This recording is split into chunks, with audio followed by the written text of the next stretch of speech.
Sa Pilipinas, maraming mahihiwagang nangyayari sa sistema ng gobyerno na minsan ay hindi natin malaman kung ano ang rason sa likod ng mga ito.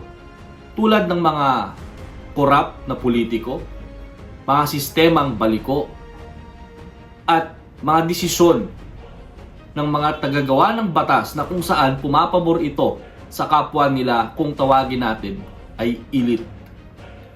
Isa sa mga issue na nabanggit ko kanina ay ang graft corruption na nahatulan ang dating asawa ng diktador na presidente na si Ferdinand Marcos, na pangalanan nating Imelda Marcos, ng graft corruption noong taon 1978 hanggang 1984. Ngunit ipinawalang sala ng korte ang kaso ni Imelda Marcos ng graft, kasabay nito ang kanyang interest sa mga pampublikong korporasyon na isinumite ng mga tao laban sa kanya.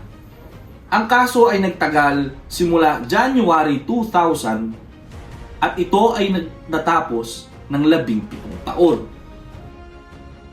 Ayon sa Court's 5th Division, ay nagsumite sila ng warrant of arrest laban kay Imelda Marcos.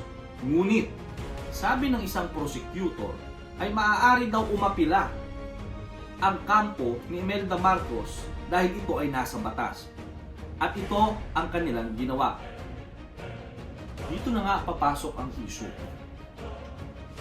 Maraming tumaas ang kilay sa isang panayam ng mga reporter kay dating PNP Chief Albayalde. Dahil ipinalalabas ni Albayalde na dapat daw ay huwag tayong mag-alala sa kaso ng dating First Lady Imelda Marcos sapagkat siya ay matanda na raw at babae pa.